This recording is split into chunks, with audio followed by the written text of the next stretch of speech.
Om Swastiastu, Assalamualaikum warahmatullahi wabarakatuh. Shalom, namo budaya, salam sejahtera untuk kita semua. Perkenalkan, kami dari kelompok protozoa kelas B akan menjelaskan tentang salah satu genus dari protozoa. Sebelum itu, perkenalkan nama saya Hania Zain Arifah dengan NIM akhir 119. Perkenalkan, nama saya Fasya Nabila dengan NIM akhir 121. Saya Dian Kristi dengan NIM akhir 124. Saya Tiara Kusuma Mardani dengan NIM akhir 136. Saya Fabian Mujihartini dengan NIM akhir 142. Saya AB dengan 3 digit akhir 141. Selama praktikum, kami melakukan pengamatan terhadap salah satu protozoa yang menarik perhatian dari kelompok kami, karena morfologinya yang unik.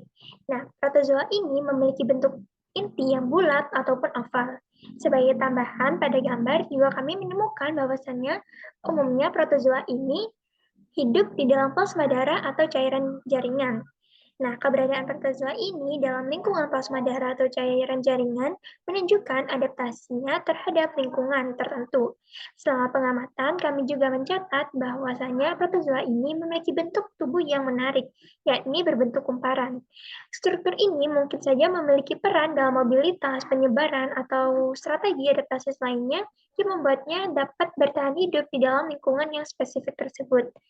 Dan dari identifikasi ini, kami menyimpulkan bahwasanya protozoa yang kami amati ini merupakan protozoa genus Trypanosoma.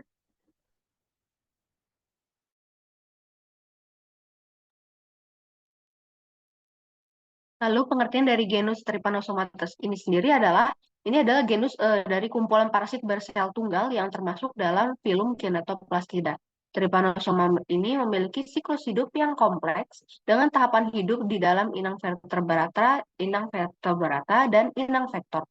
Dan vektor yang biasanya membawa Trypanosoma ini sendiri adalah lalat CC.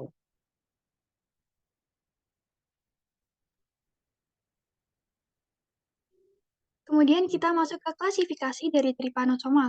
Jadi Trypanosoma ini termasuk di dalam kingdom Protista, kingdom Protozoa, filum Sarcomatigospora, subfilum Mastigopora, clasium Mastigopora, ordo Kinetoplastida, famili Trypanosomatidae, dan genus Trypanosoma.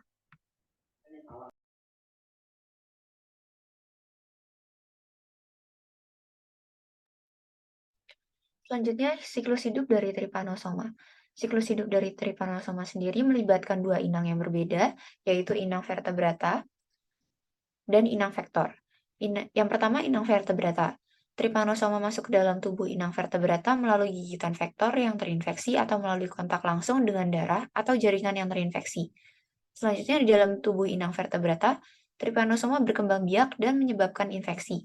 Mereka dapat menginfeksi berbagai jaringan dan organ, tergantung pada spesies Trypanosoma dan jenis Trypanosomiasis yang terlibat. Selanjutnya, Trypanosoma dapat berkembang biak secara aseksual dan atau seksual dalam inang vertebrata. Pada tahap ini, mereka dapat menghasilkan bentuk-bentuk parasit yang dapat menular ke inang lain melalui vektor atau melalui kontak langsung. Selanjutnya,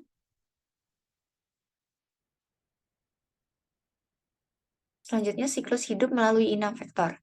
Yang pertama, lalat CC atau lalat kuda adalah vektor yang umumnya terlibat dalam penularan Trypanosoma. Lalat ini menghisap darah inang vertebrata yang terinfeksi. Selanjutnya, di dalam tubuh vektor, Trypanosoma mengalami perubahan bentuk dan berkembang biak secara aseksual melalui pembelahan biner. Mereka berkembang menjadi bentuk infektif yang disebut tripomastigot. Trypanosoma tripomastigot kemudian dapat ditransmisikan ke inang vertebrata lain melalui gigitan vektor saat lalat CC atau lalat kuda menggigitnya. Selanjutnya, siklus hidup dalam vektor. Pertama, setelah Trypanosoma tripomastigot masuk ke dalam tubuh inang vertebrata melalui gigitan vektor, mereka dapat menginfeksi berbagai jaringan dan organ inang tersebut. Selanjutnya, di dalam tubuh inang vertebrata, Trypanosoma dapat berkembang biak secara aseksual dan atau seksual menghasilkan bentuk-bentuk parasit yang dapat menular ke inang lain melalui vektor atau melalui kontak langsung.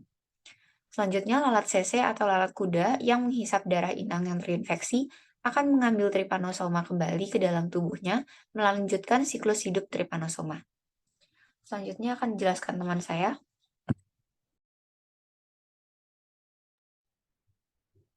Baik, selanjutnya adalah prediksi dari Trypanosoma. Beberapa hewan yang rentan terhadap protozoa ini adalah unta, kuda, kerbau, sapi, kambing, domba, babi, dan juga anjing. Di mana genus Trypanosoma umumnya berpredileksi di dalam plasma darah dan cairan vertebrata dan hanya beberapa yang bisa hidup dengan masuk atau menginvasi sel. Seperti saya mengambil contoh pada Trypanosoma evansi, ini berpredileksi di dalam plasma darah dan menggunakan glukosa sebagai sumber energi. Bisa di next.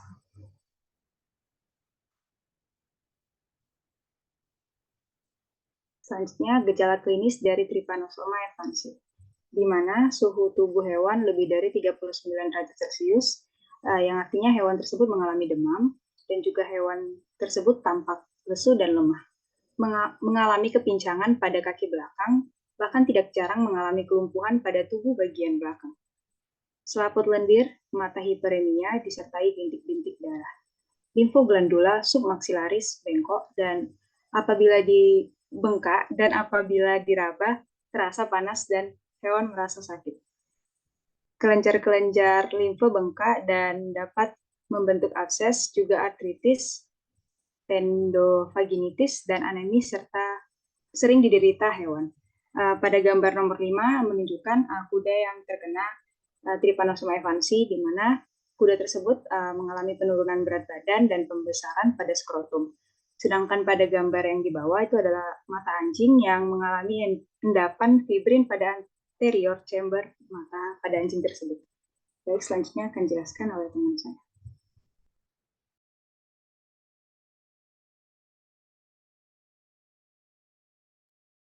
Baik, di sini saya akan menjelaskan siklus penularannya. Di sini ada gambar dari African Trypanosomiasis yang disebabkan oleh Trypanosoma brucei gambiense. Walaupun spesies ini juga reservoir utamanya adalah manusia, tapi ini juga dapat ditemukan pada hewan termasuk primata. Sapi domestik juga dianggap sebagai hewan yang paling relevan secara epidemiologi untuk Trypanosoma brucei rhodesiensis. Satu-satunya vektor yang diketahui untuk masing-masing vektor dari penyebab African Trypanosoma ini adalah lalat CC atau Glossina spp. Next slide.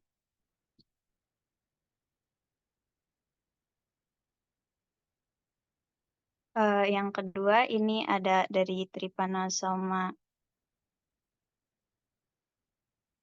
cruzi. Selain manusia, sejumlah mamalia juga menjadi inang reservoir bagi Trypanosoma cruzi.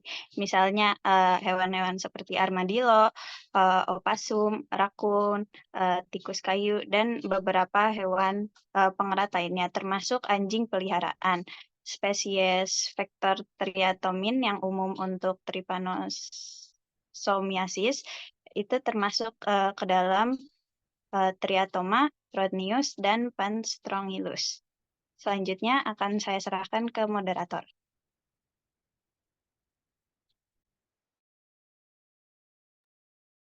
Baik, sekianlah penjelasan dari protozoa, terus dari Trypanosoma dari kelompok B5. Mohon maaf apabila ada salah-salah kata. Saya tutup dengan Parama Santi. Om Santi Santi Santi Om. Wassalamualaikum warahmatullahi wabarakatuh. Shalom, namo buddhaya, salam sejahtera untuk kita semua. Terima kasih.